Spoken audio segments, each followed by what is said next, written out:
Hi, everyone. Good afternoon or good morning, depending on when you see this. I'd like to take a few moments and just talk about the agenda for our meeting tomorrow, Thursday, the 28th.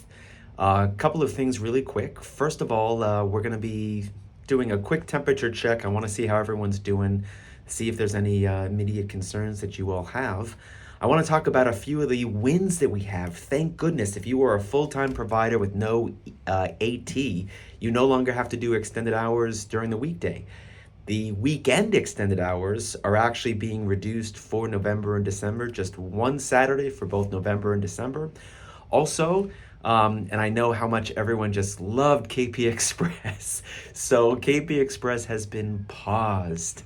That is very exciting. KP Express for extended hours, rather. It will still be KP Express in the morning, but we have Dr. Laluz who is taking care of that. If Dr. Laluz is not here, then the backup OD will be still doing KP Express, but again, not in the evening hours, just during the weekday.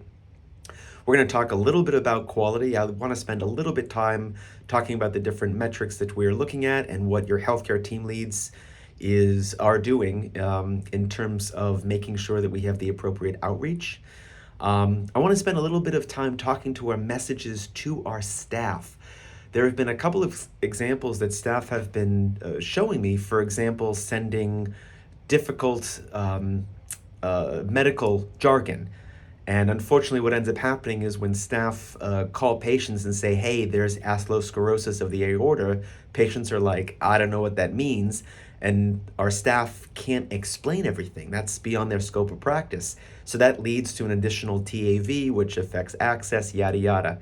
So I want to talk a little bit about what kind of messages work.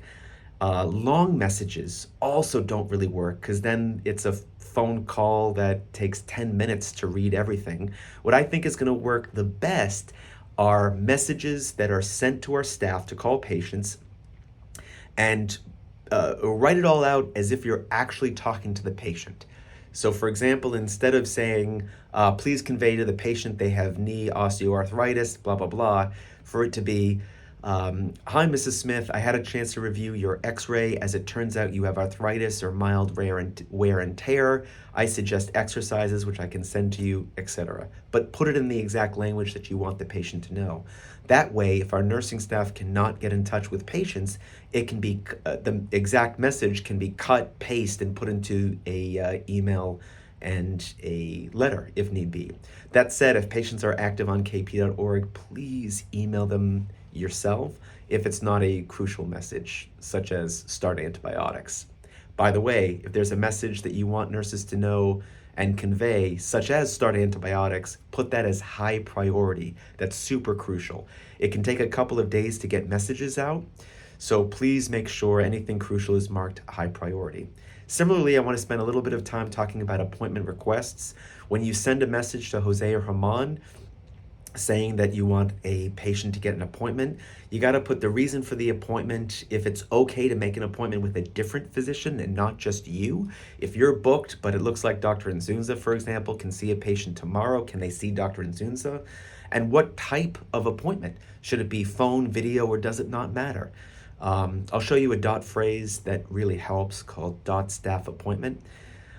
The next thing I'm going to be talking about is medication adherence. You're going to be getting messages from Celia, from some other folks, sending you clinically important messages that has to do with adherence. Not just, hey, by the way, the patient isn't taking Lipitor because it was stopped by their cardiologist, as if that would ever happen. More so, hey, the patient's not taking amlodipine because it says that their leg swelling is worse with amlodipine. What do you want to do? So expect some of those messages, okay? Only if they're clinically relevant. Also in the meeting, I want to talk about our workflow with URI COVID patients. In a perfect world, we would have a tent like we did in 2020 where patients could go and get tested. That has been suggested, and even though I think it's a great idea, actually making that happen is going to be really challenging. So I want to talk about how we can utilize virtual care as much as possible, and also scrub your schedule, work with your one-to-one. And I know every module kind of has a different workflow, and to some extent, I think that's okay. I use Cortex to text my patients to remind them in check-in time. And also, if patients have COVID-y symptoms, I text them to see if they've been checked, if they are positive, and to remind them to wear a mask. Next, we're going to talk a little about using when staff has a message they want to convey with some urgency. When do they email? When do they get in touch with you as the primary care doctor versus the OD? In general, they're going to go primary care doctor first. So if it's one of my patients and I'm not OD, nursing staff is going to try to get in touch with me. And if they can't get in touch with me and there's some urgency, they'll ask the OD. But it'll go PCP first and then OD. There should never be a point where you're contacted by a nursing lead or staff trying to get in touch with you about your patient and you say, just get the OD in it. No. If it's you and you're available, you know the patient best, that would be, I think, the best workflow. Spanish, English messages.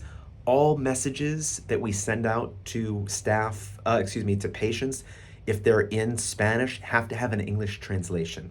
The reason being, the last communication to a patient could be, hey, I'm worried about your leg swelling. I suggest that you get